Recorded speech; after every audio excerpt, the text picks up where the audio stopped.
Hi, Flask here. I got some game demos in during the recent Steam Next Fest for February to March 2025. Here's what I thought of the ones that interested me one way or another.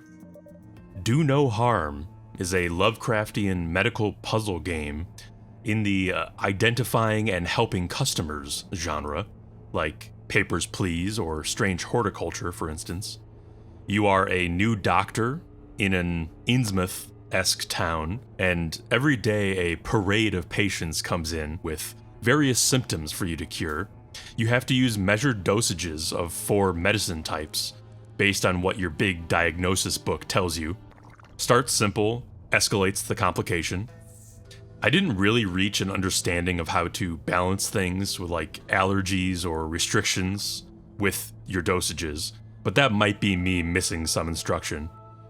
There's also a glitch effect that's clearly some effect the town is having on you as a new arrival, but it happens so frequently that it quickly became passé. By the time this video is released, the game is out, so I guess we can see now if it plays out smartly.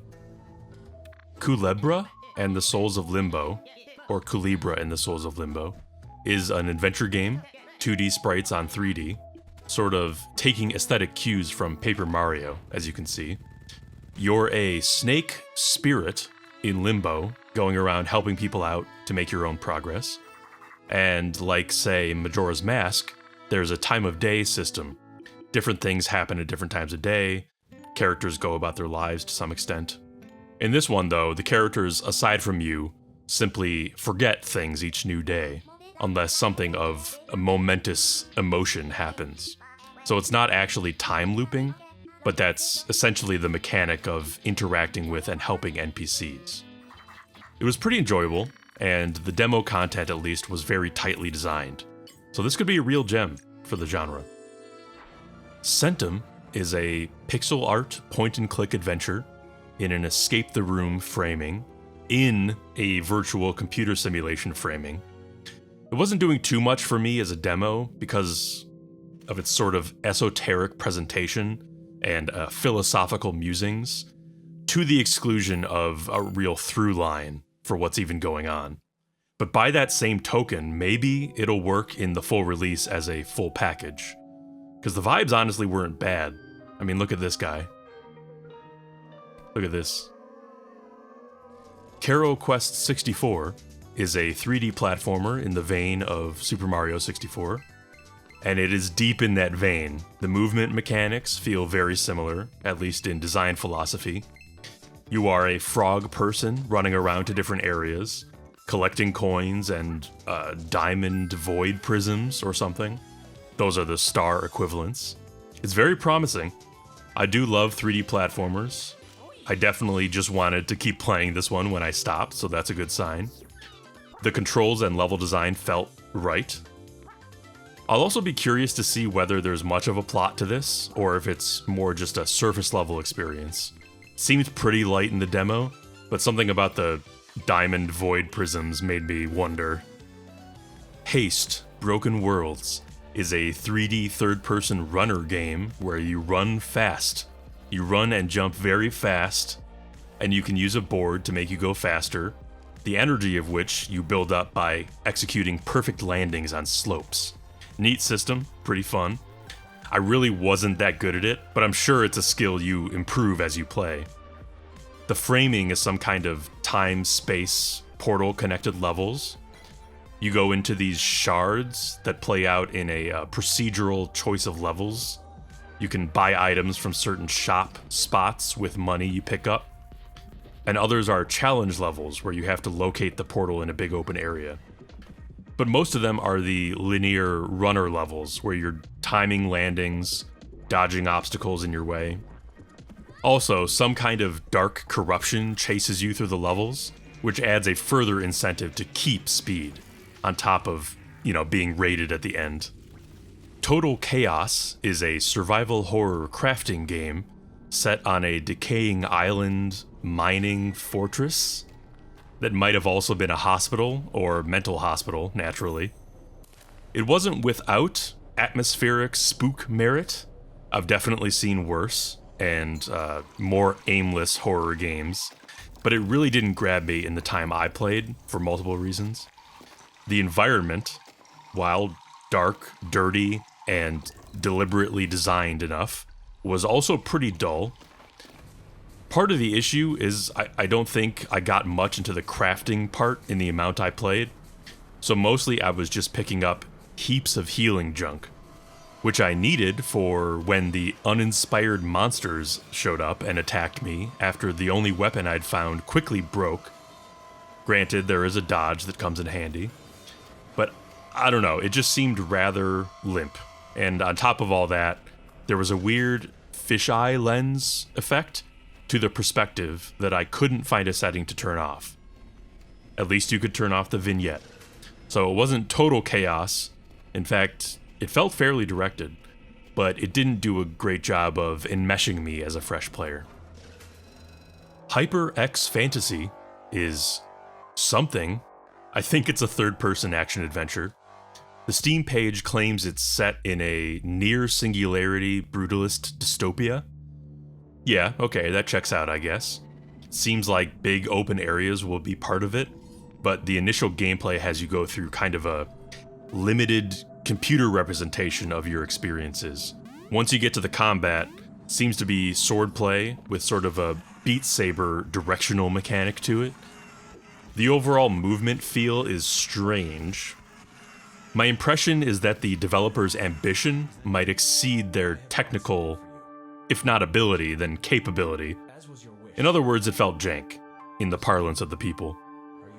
The Knightling is a 3D open-world action-adventure with a colorful 6th-gen visual style. You're a young knight in training, and at least in the demo content, you're helping out villagers with their problems, typical. Fighting monsters, collecting praise, which is what the collectible item is called in this game.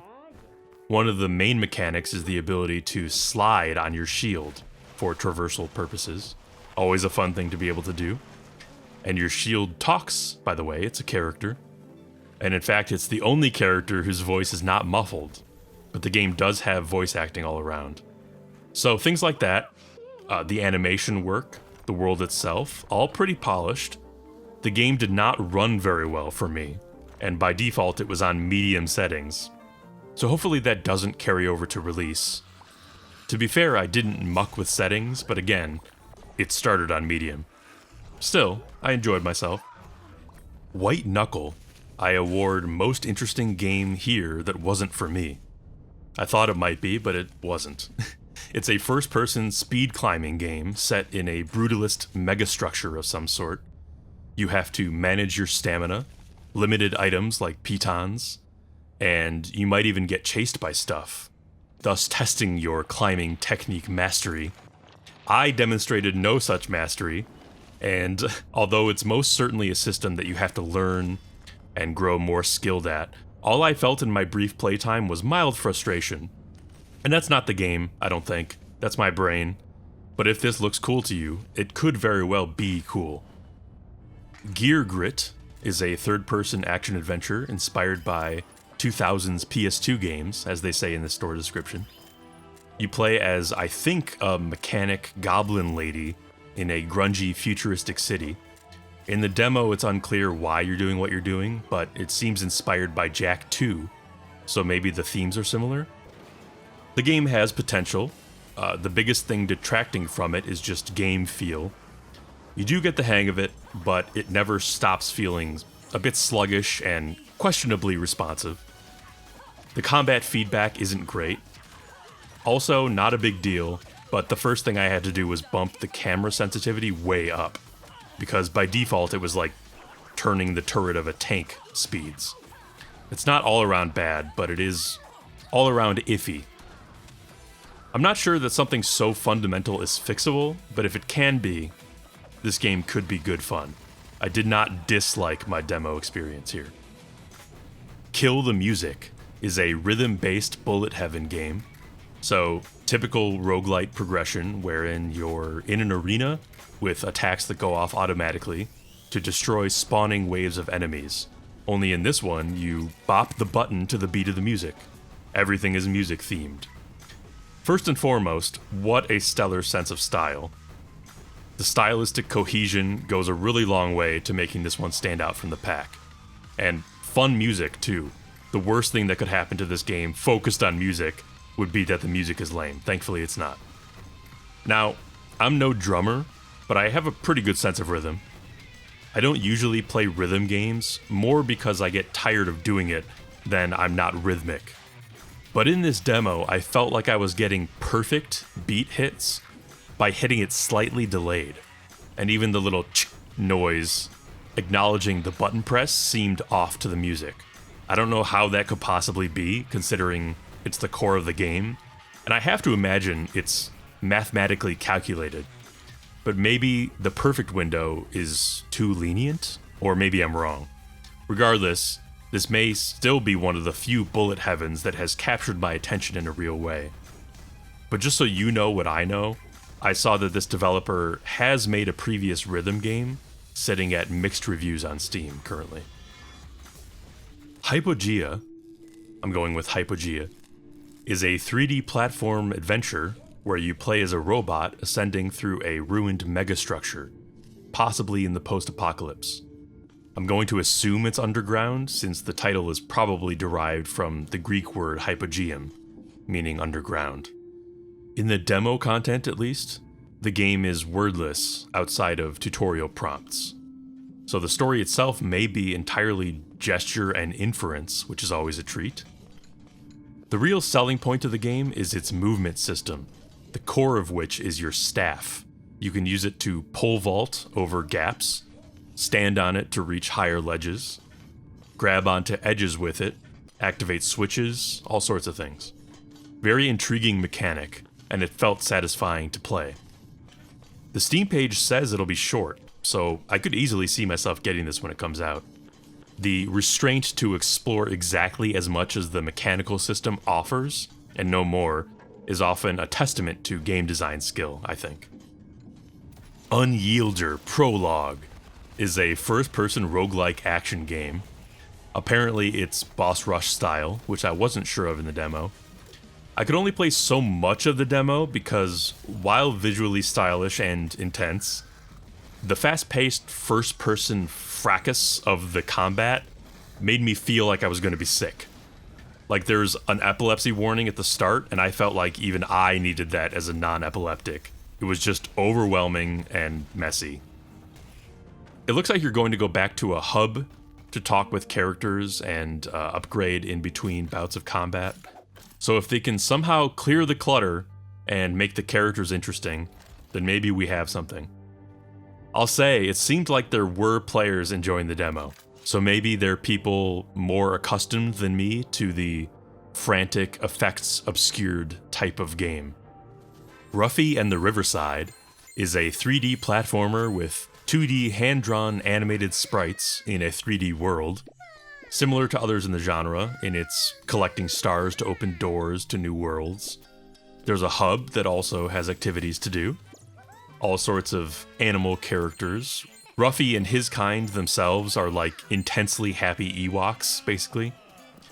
Ruffy's idle animations are so funny to me. He's just so jazzed at all times. It's almost too much. The main differentiating mechanic here is the ability to swap the properties of environmental elements. For instance, making a waterfall into climbable vines, or changing the ocean into quicksand.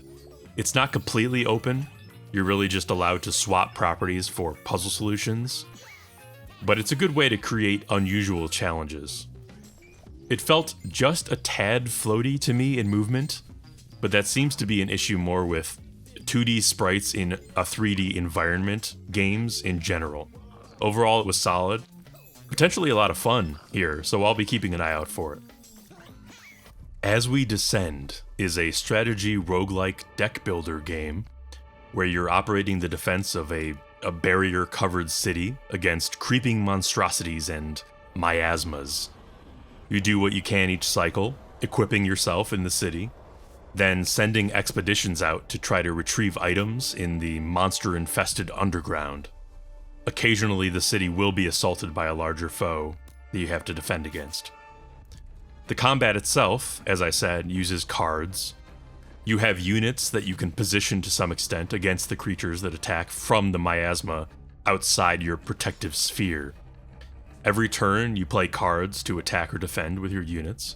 I'm not super well versed in the genre, but I think the biggest selling point of this one has to be the aesthetic. It has a grim, dark sci-fi feeling, sort of a mishmash of cultures and technology levels. Cool looking city, grisly monster stuff, it has that going for it. And it seems like it could be in the same difficulty vein as something like Darkest Dungeon.